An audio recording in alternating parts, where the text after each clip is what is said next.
Well, Jake Berry, I was tempted to say right as we came on, now is the winter of our discontent. But I'm not going to say that because this is the show's final edition. It's the great fun that we have. This is the time where we reveal the All-Valley teams and we get to talk about nothing but good. Yeah, we don't have anybody that won the region. We're going to talk about some of the teams that did. But we had a lot of good efforts this year from a lot of teams. And I was thinking about it when we were looking at this team. We had some really good football players this year. I think the year has been totally enjoyable. And when you hear all the people who are on this team, I think you'll agree that there are some outstanding players. Yeah, it was a great season. We got to see some tremendous plays, some tremendous players. I can still remember the first week, Edinburgh versus San Benito, when the kid from San Benito snatched the ball out of the air with one hand on a pick. Yeah. There's just moments during the year that you just remember. Sherry Lanvela. Sherry Lanvela. Oh, God, the dreaded north end zone. There's just all these big games that we saw. Some lived up to the hype, some didn't. And Gilpin against Vela. First 10 incredible. minutes where he was out of his mind. He didn't get touched for the first 5 runs, Yeah. He was like Willie Beeman. Willie Beeman. Yeah. Incredible. Or Bob Beeman. Yeah. No, I'm thinking Willie Beeman from the movie Friday Night Lights. Oh, is that who it was? What the hell is it called? What's this guy doing here? I remember Bob Beeman. Remember the 68 Olympics? Any given Sunday, yeah. Anyways, one thing we did want to say was that we heard that people up north were actually watching this. Wow. And I couldn't figure out, you guys didn't have anything better to do. I know, yeah. Sorry, man. Well, that's kind of neat, though. Yeah. Put it this way, if I was them and I wanted to do some scouting, I think I'd try to find places where the kids and the teams are talked about. So, yeah, it makes sense to me. I certainly look at other things from around the state, so it's nice to know that we're in the mix. Yeah. You know what I mean? Of credible media outlets that are doing the best we can to, lay bare all the great things that are going on down here. And like I said, the other regions respect us now. We may not get a lot of wins against those big shot teams, but we sure are competing. We really are, Yeah, and we are. We're playing good football. The kids are getting better every year. Yeah. They're doing stuff in the off season to get better, and it's not just 7-on-7 that they're scared about anymore. It's they're scared of. There's no more Valley Week like it used to be. No, I was perfectly content with the efforts we made, and one of these days we'll have a couple of teams that break through, and hey, Cuero did. Cuero won the region. Good God, they beat Sinton, and they're going on to what they don't really call it the Final Four, but it's the 4 teams that are left, and Cuero, the Gobblers, are one of them. Yeah, and who would have thought, because we were looking at, we didn't put Cuero at all, giving them a chance, and for us, it makes us look even better. Yeah, it does. Mathis is still alive, and you know who they play? Who? Cameron Yo. Cameron Yo was a team that beat in 1981, and you guys down the island are going to get mad at me, but Port Isabel, maybe the best team. I would put him right up there in the history of the Valley, man. They only gave up 59 points in 13 games. Cameron Yo beat him in the semifinals. PI had shut out 2 opponents in a row in area and the regional quarterfinals, and they got beat by Cameron Yo. So I had to bring that up. No offense down there, but Mathis is still alive. Cedar Park. Vista Ridge is still alive. They put a whooping on Vandergrift. More on that later. So I think Steele might be in trouble. Steele's got Katie, and let me tell you something, man. The more I look at it, I don't know if Steele's going to win. I really don't. Really? Well, the teams from up north, here's one thing. San Antonio, we think San Antonio's tough. Yeah. Other teams look at San Antonio and go, well, at least it's not Houston. At least it's not Dallas. Like an SAT analogy. The Valley is to San Antonio as San Antonio is to Houston, right? Or to Austin or wherever, Dallas, Katy. So, they look at it. So, I don't want to say that about all San Antonio teams and every year, but, that's just the way it is sometimes. Well, let's do this. We're going to take a break here for a second, and when we come back, we're going to see Jake's kid get a whooping.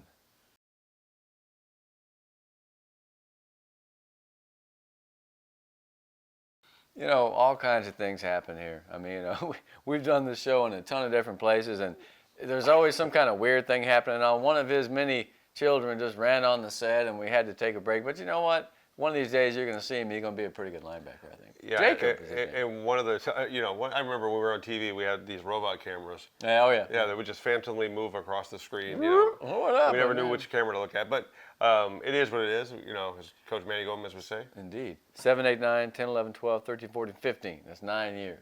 9 years of doing this crazy stuff. And every year I look forward to this, but I don't, because when this is over, man, it is the winter of our discontent. Well, we're on to basketball. We dig it. It's cool. I like basketball, but man, there's something about high school football that when it's over, like it leaves that tear in your eye. Well, let's get right down to it, man. How do you want to play this game? We got two teams, and we have some superlatives, as usual. Yes. You want to start with the big shots, or you want? You know what? Let's do the first and second team. Okay, let's do the first teams. All right, let's do this. Let's play a word association game. You read the team, and I'll tell you what I think of them, and you can chime in. Okay. How's that? All right, our first team. Because you're going to put them up, too. You're going to give a list. Yeah, we're going to give you a list, and it's going to be all nice, and it'll come up right about now. Yeah. All right, our first team offense, quarterback, goes to Rene Ortega from Los Fresnos. Nobody had a sharper regular season than him. You know, they ran into trouble in the playoffs, surprisingly. But the fact of the matter is, man, 2,500 yards, 2,400 yards, 26 touchdowns, good completion percentage, ran a ton, scored a lot of touchdowns. Him and Pete Paris were lining up like crazy and going at it. I think that he was very instrumental in making that team go. Absolutely. Mm-hmm. Yeah. And I know, look, there's other names and There's a things bunch. like- There's a bunch. And there's a lot of people that are justified. We haven't got through all the names yet, but you know, just realize that we've done our work. We're not selling anything. You know? No, yeah, exactly. We're not trying to sell anything. Yeah. So you know, we're trying to do the best gauge of the best players in the valley. We got the first and the second teams, and I've got Yeah. a nice list of them that were almost on the list. Almost, and yeah. you know, bottom line is, it's an honor to be on here, and it's an honor to be mentioned. And if you barely didn't make it, almost barely didn't make it, that's pretty good too. Yeah. Now this next guy, I think everybody knows him. You couldn't have watched Valley football without hearing his name at least twice. You know, twice a Oh, week yeah, in the yeah, highlight. yeah. Running back from Donna, Amante Bowen. I like the way Carlos said it. Bowen, Amante Bowen. He always said it like that, right? Because that's how he ran. This guy would get up in the air and he would leap and slalom and attack and he would run you over or around you. What I was most impressed with Bowen was that, first of all, he did a lot of work in the offseason to get chiseled, all right? Second of all, he was the type of guy, some kids jump into the hole and then they get clobbered, right? He would jump into the hole, and as he was landing, he'd be making a move, and you couldn't get him. Yeah. He was just outstanding. I mean, if there's anybody physically that matches up with Trevor Spates to an extent, it would be Bowen, man, because he's fast, he's strong, he's got great hips and moves. No, he's tremendous back. Yeah. Absolutely tremendous. Our other running back, because we've got three sets of running backs in our Right. first team, Yeah. is Leo Tienda from Harlingen. I mean, what can you say about the guy? He came up big when it mattered. He played with a chip on his shoulder, and he produced one of the greatest games of the year by an individual, and I saw him fly. Yeah. That dude couldn't be but 5'6", man, but he was cold-blooded. And he had a tremendous game against Memorial. And he had 130 in the third round. No, that Yeah. guy came to play in the playoffs and all year long. Yeah. Now, if you ever went to one of their games, you would see that he touched the ball a ton of times. At running back from Vela, Robert Guerra. Robert Guerra, look, pound for pound, like Tienda. Neither one of those guys was that big, but they were tougher than nails, man. Robert only scored 30 touchdowns as a junior. Yeah. 580 yards rushing in 3 playoff games. He had about 1,900, 30 touchdowns. No, he was a tremendous player, and he's going to be one of the favorites to win the whole thing next year. Guaranteed, man. Oh, he's great. Now, at wide receiver, you know, if you're These are smart, two great ones, yeah, man. These if you're smart and you went to games and they stuck out. Yeah, anybody can argue with these picks, bring it on, because I don't think so. Yeah. From Los Fresnos, wide receiver. Pete Pettis, Pettis. man, again, a guy who you look at him, when he got off the bus, he didn't scare you. But when he got on the field, man, he was money. 16 touchdowns, had over 1,000 yards, averaged 20 yards a catch. For you math majors out there, you know that's 2 first downs. Mm-hmm. He just was able to get open and make the catch and make yards after the catch. And like him, Ortega and Pete Pettis, to me, that was one of the tandems of the year, man. He had a great season, but the other guy had an even better one. Yeah. If you look at stats alone, your jaw would drop. And from Mission Vets, Bobby Tovar. And here's the thing. It would figure that a team that has Lupe Rodriguez tutoring the receivers, quarterbacks, and the offensive sets would have a guy that was record-setting, because only one guy in Valley history has caught more passes than Bobby did this year. And that was Nati Valdez, 104 back in 1987, Lupe's big year, where he had 4,179. He's fourth on the all-time list now as Tovar for single-season receiving yards, right? Frank Hernandez, same team, 1,757 yards. Those are numbers that will live forever. I have to say. But Bobby, man, he just piled it up, and he was getting it short. He was doing long. He was coming around, taking pitches. Now, that guy, Bobby Tovar, had one of the best seasons in Valley history. And ironically, a lot of people really didn't know about it. I mean, they knew that he was doing good week by week, but if you look at the numbers, they're staggering, man. Yeah. Of course, they had 2 great quarterbacks throwing to him, but the fact is, I saw him make so many plays by himself. He's an excellent player, and he comes from, like I mentioned a couple of weeks ago, a family of greats. So those are 2 great receivers. Yeah. Now, if you saw Monte Bowen run, you would see the hole that was created for him. Offensive lineman, we got Troy Billman from Donna. Ah, he was natural, man. I mean, he's been gunning for this team. I don't know if I don't remember if he was on it last year. He was close. He's just a big horse of a guy, and Donna's had great offensive linemen since 1912. I promise you. I mean, you go back into the 50s and stuff, the 30s, 1935 Donna team with George Vest. Now Billman's the real deal, and he's just a big, strong, solid kid that worked hard. They had a lot of good linemen this year. Yeah. Hey, Doherty had over 1,000. Bowen had almost 2,000. One of the reasons is because they had some real dirt movers up front. Billman, Yeah. I believe, was the best. Yeah. Now, Robert Guetta, he wasn't going to get it open unless you had a good offensive line. We've got Jaime Alanis from Bella. Well, I think that the Vela offensive line, you could nominate that for the best line in the Valley. I mean, of course, people are going to say I'm a biased homer, but I really don't think so, man, because you had a bunch of kids on that team that played great all year. And so, yeah, Robert had holes. He was able to pick and choose and explode like he does because he had time. All right, one, because he's good, but two, because he had time. No, Jaime Alanis as a junior is just a big mammoth kid, man. He could be 280, 290 pounds next year. He looks like a college player, and they've sent several, I think 7 or 8 since Michael Salinas and the program began. I believe he'll be next year after he lifts and plays another season. I believe he's going somewhere good. Yeah. Now, the next team, they've made it back-to-back into the playoffs. Not a lot of players on our list, but their line was always impressive. Palmview.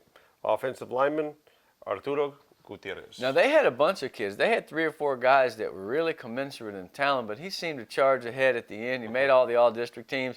Let's face it, man, for a while there, Palmview was a wrecking crew. I mean, they were getting yards. Pina was getting yards. The other cats that they had were getting all kinds of yards. No, they had some size. They had some rough customers up front, and that's one of the reasons why they made the playoffs, because they didn't toss it around that much. But they had holes, and I'll tell you what, them, the Vets, Brownsville Vets, Vela, 4 or 5, maybe Harlingen, and those are some of the best offensive lines in the Valley, and he was very representative. Yeah, if you saw Brownsville Vets, you would see that they had guys, and this is, being 6'2", 6'1", whatever I am, going around, usually linemen are a little bit shorter here. Yeah. Well, if you go to Brownsville Vets, it's not the case. Help me. I'm either looking eye level or above, and the one of them is George Montelongo. Oh, that guy. Look, he's been around for a while, and they're like Palmview, a veteran line, big kids. He's just one of those guys that is very strong. He may not be as heavy as some of the biggest kids in the Valley, but he's strong as a bull, and I was just impressed, man. I mean, that's another team that was able to run the ball with abandon. They had Carlos Garza had 1,000, the quarterback had 1,000. No, he's been touted as one of the best. I think that Coach Cantu said he's going to be a college player too. So that's the thing. We do put offensive linemen in the game. Yes. We put in Division I, Division II. I mean, look at the Los Fresnos kids. We've had a bunch. Edinburgh North has had some kids. So now we're beginning to do what people say we couldn't, which is to produce college players. It's the training, it's the coaching, it's all these things. I'm very excited, man. I think the future is bright for the Valley, and this kid's very much exemplary of the type of hard work ethic and skills. He's going to go somewhere and play. Yeah. Now, we got to see, well, I believe I got to see, I'm not sure if you got to see, did you get to see Roma play this year? No. No. I went out to Starr County, got to see him play. If you went out there, you would have saw Edgardo Rios. Yeah, well, from what I understand, they have a couple of kids on the line. He's the one. But then they have another couple of blocking backs and tight ends. Every time I watched them, man, that 25 was killing so much. They had a bunch of guys who were opening holes, and it's not their fault that Espinoza got hurt. The poor guy, he would have probably had 2,000 yards. But from what Coach tells us and what the videos say, this guy was a man among men. Roma, man, they've had the last couple of years have had some big kids on the line. Yeah. Little bitty backs and big kids on the line. Yeah, and they had, I remember one of their fullbacks, Rene, they called him, like a Brazilian soccer player. One name just guy. one name. Yeah. That, said that guy was killer. Yeah. Well, yeah, I think that may have been 25. Look, they blocked really well on the interior. You know what I mean? They would send the guy in motion, he would stop, and then he would just crunch somebody. No, they were a very good blocking team. Roma, a very good fundamental team. Yes. That's what I found from watching them. They're a very good fundamental team. Yeah. Now, we do have a category, athlete. If you've ever seen college athletes, you have wide receivers, you have all those, tight ends, stuff like that, and then you have a word called athlete. Like Thompson, the kid from Stevens, who beat Harlingen single-handedly in that horrible game, which is a wonderful game, but horrible game back in 2010. Yeah. 31-30. He went to UT. Yeah. Well, our athlete, if you don't know who he is, well, you should. The hero. Westlake hero. East, Ciro Rojas. Yeah, and I keep wanting to call him Ciro Reyna, who was another All-Valley player back in the day, Edinburgh linebacker, but it's Ciro Rojas. Look, that guy could do anything. I mean, I wouldn't have been surprised had he pulled out the chalkboard and drew up a play and then went out and called a holding penalty. He was just amazing. Just a cool little guy, man. So smooth and effortless. You could have put him anywhere and he would have held his own. He was just fantastic. Yeah. Now, we running also kicks back, Kicks. making interceptions. Yeah. And when he ran kicks back, it was incredible because I remember one where the kid ran into the running the ref. Yeah, he was running people into each other, man. Yeah, I mean he was that fast that the referees couldn't even get out of there. And he's the authentic Wildcat. The Wildcat guy runs the Wildcat. He just had a magic to him this year. His name was always popping up, and he was it was a magical season. There's only 2 or 3 or 4 guys a year that capture our imagination. Remember Famat from Palmview? Yes. That dude was a folk hero, a legend, man. To me, Cyril was a legend as well. Yeah. He was doing stuff that Meshack used to do. Yeah. Although he didn't have the same hair. Yeah. You know me, I got to make a hair comment. Damn. Everybody's bald now. Yeah. We look old today. I look pink. It's the winter time. I'm looking pretty white these days. Damn. Yeah, I know. I was Pretty Anglo. Yeah, I thought you were Asian. All right, Aiken. at kicker, Just terrible. At kicker, we have Alejandro Lugo from San Benito. If you didn't see Hands San Benito, down, man. He'd hammer the ball, man. He was a very cerebral kid. Man, I used to watch him that first game when I seen him warming up. No, he really takes the time. Some guys would go out there and kick. No, he was really measuring things and looking at the wind, and he booms the ball. He's a great punter as well. I thought Lugo for 2 or 3 years now has been one of the best placement and kickers in the Valley, and I think is well deserved. I had him with 12 field goals. Of course, I exaggerate a little bit. I think he made 8. Yeah. Still 8. I mean, give me a break. That's a lot in high school. Yeah. Now, second team. Oh, okay. Well, that's a pretty good first team offense. Who wants to try to play against them? Yeah. All right. Well, the second team could compete All right. very well. Yeah. You want to go into it right away, or you want to? Yeah, sure. Let's Then do we'll it. take a break. Yeah, why Yeah. not? All right. At quarterback from Vela, The lefty. Fabian Peraza. A lot of people, at the beginning of the season were worried about Vela because Eber Lopez, the great and wonderful Eber, the Clarence Cruz II, had graduated. Well, okay, fair enough. Fabian came through, man. He had an amazingly efficient season. He did the things he had to do. He didn't make mistakes. He put the ball where it needed to be. Sometimes you can say, well, a guy has a lot of weapons and then he doesn't use them, or he doesn't get. Fabian made all the right moves, and he threw an incredible deep ball. Man, he would get that swing pass, and he would throw a deep ball. And let me tell you something: in the playoffs, that dude ran like his life depended on, and it did. He was the key to that Victoria East win. He had 161 yards rushing. I thought he was tremendous. Absolutely, only 3 interceptions all year. Now the next guy, if he's not there, I don't know if Tommy Campos is back in the playoffs, but because of him, Porter got back into it. And, Big George. George Gutierrez. Big George Goot, man, I'm telling you, that he was a bruiser. Right? You watched him run, and he wasn't slow, but he wasn't a sprinter. But what he would do is you just couldn't tackle him, man. I mean, you'd put a body on him, he'd just shrug you off. He was strong as a bull, man. He ran hard. 2,000-yard guy. We only had 2. We had 3 guys get close, but Georgie had 2,000, and Porter made the playoffs. And I'm telling you, old folks out there will remember, Porter was the punchline. I mean, for the first 25 years, they were probably the worst team in Texas. And you can say that's an exaggeration, but it's not. By their records, they would be 0-10 almost every year. Yeah. No, I think it was tremendous what he was able to do. And he had some help, and we're going to talk about some kids, but he was one of those guys who I think he carried that team to an extent on his broad back. Yeah. Absolutely. Now, our other running back, only 1 year of Valley football, Yeah. but I don't think McAllen is anywhere near the record that they had, if not for Josh McGowan. No, and speaking of records, man, that stepper broke off some big ones, man. He has the records for, touchdowns in the season, yards in the season, almost had $2 grand, ran hard in the playoffs. No, McGowan was exceptional. He was a breakaway kid, and we saw him do it in many ways, man. He was almost a Ciro the hero, man. The guy's catching passes, he making a pick six, an interception to seal the game. No, he was tremendous. I think that he has a chance to be a college player somewhere. They're going to get He him. signed with Stephen F. Austin. Oh, really? Yeah, committed. Wow, makes sense to me. They're going to get him in the weight room. He's going to be even bigger and stronger. No, I thought he was a fabulous player this year. Yeah. Absolutely. And, like you said, I think he, like Georgie, I think he may have carried his team to the playoffs, man. Yeah. Now, speaking of another player that we think that carries their team to the playoffs, Elijah Reyna. Oh. You can't talk about Vela without talking about him. No, Elijah reminds me of one of those guys like in an old Western. He just kind of swaggers in and wham, he just pulls it on you. Man, I mean, he didn't have the great numbers this year that he could have, but guess what?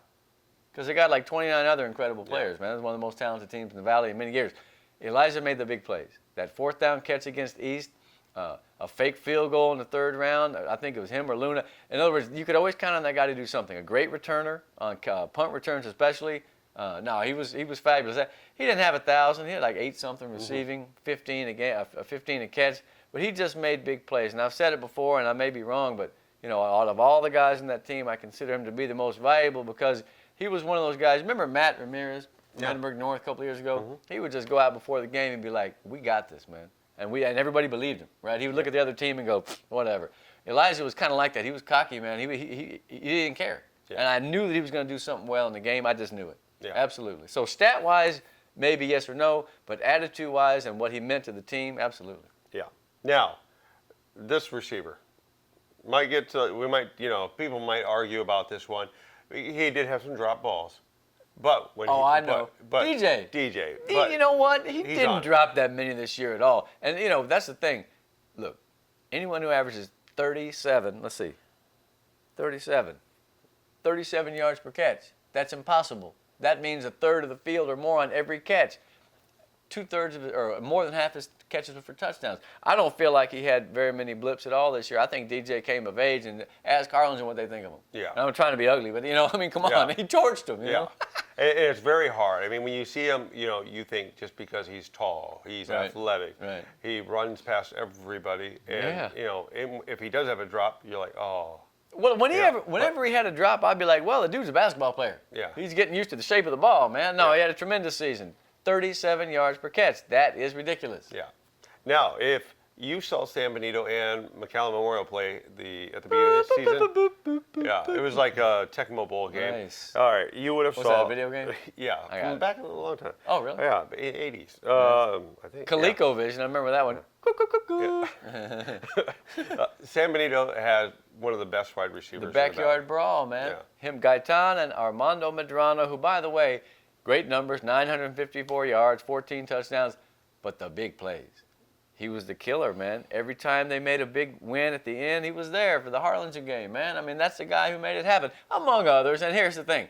Parenthetically, we talk about individual players. We always want to stress that it's a team effort. Everybody knows that. But the name of this edition of the show is the All-Valley team, so we're talking about individuals. It wasn't like Armando won the game himself, but I'm telling you what, man, the guy was money in the bank. Yeah, and you need somebody like them. Somebody that can stretch the field. Just catch a little 5-yard bubble and just take it off. Yeah, he had and I've said it before, he had the ability to be going full speed in a direction before the defense. Kind of like Pete Pettis. Pete Pettis, a little bloop, and there he goes. Yeah. Right? So Mondo's a little bit bigger. Yeah. He's not a small guy, and that guy wanted the ball more. I mean, he was just so smart at figuring out where the ball was, getting it, and then screwing you over. Yeah. So, not to be rude, but Yeah. he would fool defenders. He'd clown them, as they used to say. Yeah. Yeah.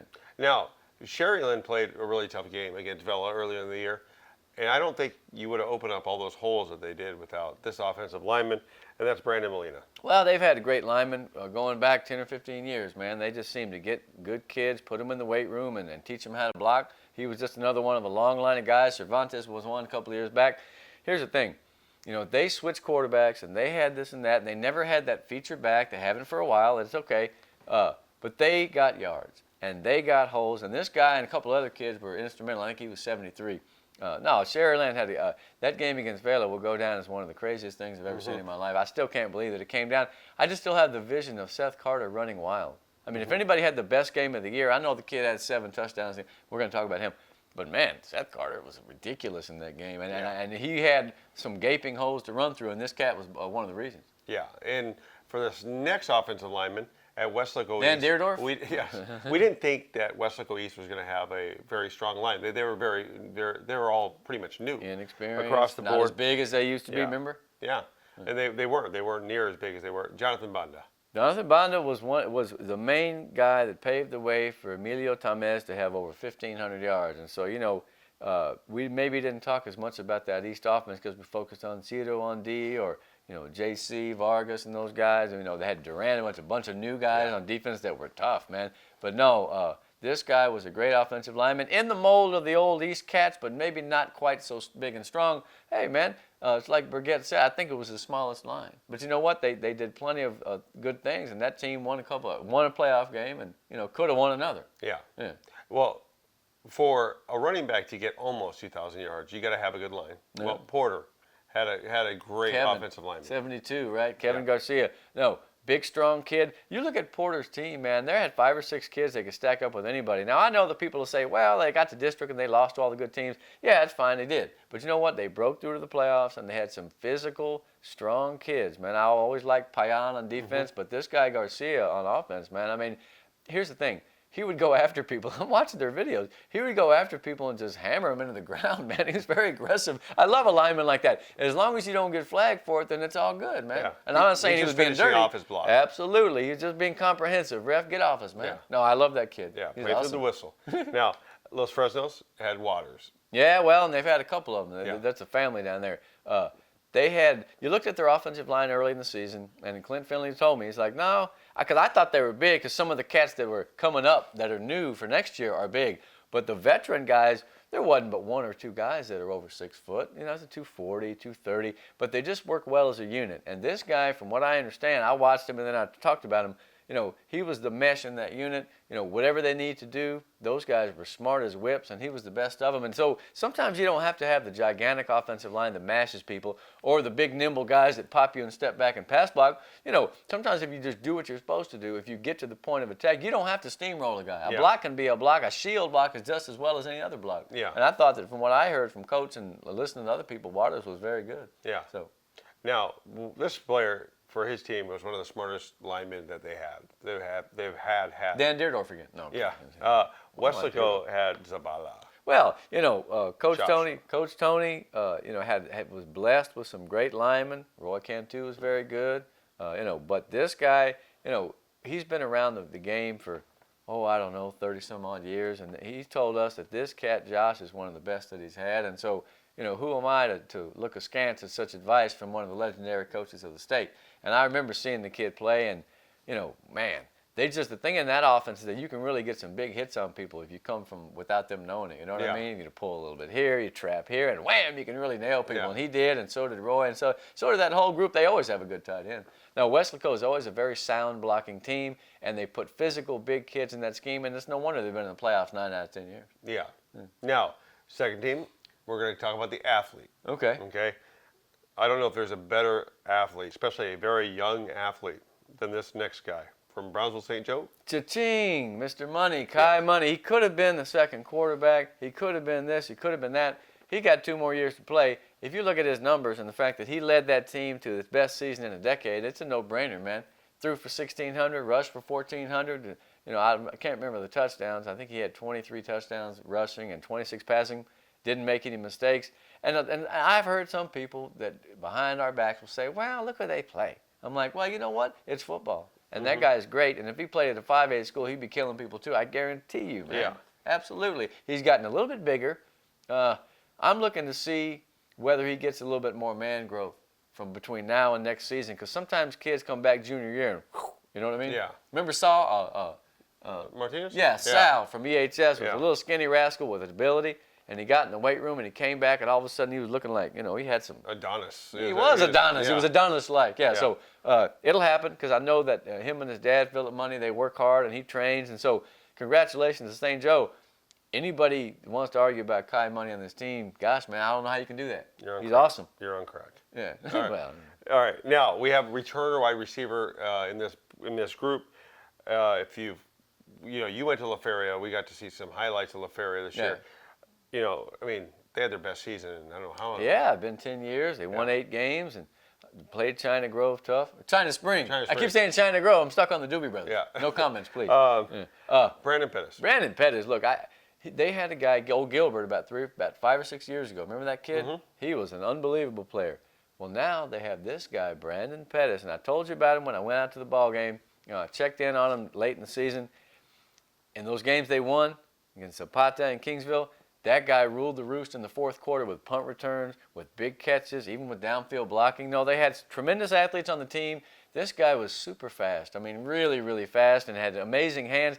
I saw him snatch balls out of the air from Galpin that were just insane catches, man. And Coach Oscar Salinas tells me that he's never had a better punt returner. And he's had some good ones, including Mike Iglesias back in 06 and 07 for the Jags of Economides. I remember and Nelson Hampton was a great punt returner too. So if that is how good he is, then my eyes were not deceiving me. I love that Brandon Pettis. Okay. 4-4. Now, 4-3. 4-4. Our kicker / QB, because really He had both positions. Both posts. Yes, he did very well. Andy Lopez from Hannah. You know, Hannah was a hard luck group, man. They had a really competitive team. They didn't make the playoffs. They played scared tough. the hell out of everybody. You know, Yeah. I mean, just about everybody. Andy Lopez had started out like a house of fire. I mean, in fact, he was high on my list here. You know, he ended up with about 1,800 yards. He had some injuries, but here's a guy who it's like the old-fashioned days, man. A quarterback and a kicker. I don't think he punted, but I mean, he was a very versatile kid, a 3-year starter. So this is not just a body of work vote, though, man, because Andy Lopez is a great player. And so he makes the team. I put kicker and quarterback. So what happens if these other cats get hurt? Gee, you want to put Andy Lopez in the game? He's an amazing thrower. Yeah. His stats were down this year, but you know what? He's still one of the best players we've had in many years. Yeah, overall. most definitely. Yeah. Well, Is that it? Yeah, that's our the second- offense, that's right? our And it's offense very. and I'm very offended at you, but that's because that's how we usually do this. Yeah. Oh, well, speaking of offended, quick note. I called the superintendent oh yes. from Vandergrift. All right, I want to set the record straight. We had the sign up last week, although you didn't frame it very well. They Yeah. couldn't see what it looked like. I read it to them last week. I don't want to make a big deal about it. I'm not trying to be a grandstander. I called the super, and I talked to the communication specialist, and I made it known, and I'm not the only one. I made it known that we were offended or we didn't understand the sign, and what were they prepared to do about it. I can tell you this. They now understand, after a long-winded harangue and lecture about the history of Latino civil rights and economics in the state, they know why we're mad. And so they had already talked to the parents and the kids, and I felt like the institutional response was very bureaucratic but very correct. They used all the right phrases. I don't feel like they were trying to blow smoke. I think they probably were like, "Oh, what's the big deal?" You know. But we had to explain it to them, and I made sure that they knew I was a private citizen. I didn't represent the school district because I didn't want to step on anybody's toes. But I just wanted the Valley fans to know that we thought that it was a little bit fishy. I, of course, more than you. I don't know why I'm super sensitive. I became a Chicano for a day. But I said, hey, man, no. I want to look into this and see what they're going to say, because I felt that was BS, man. And you know what? They came up to scratch. I don't know if they really, truly believe it. I like to see the faces of the smug kids, and I like to get them in no, they're minors. Yeah. But I like to talk to them a little bit. They were talked to.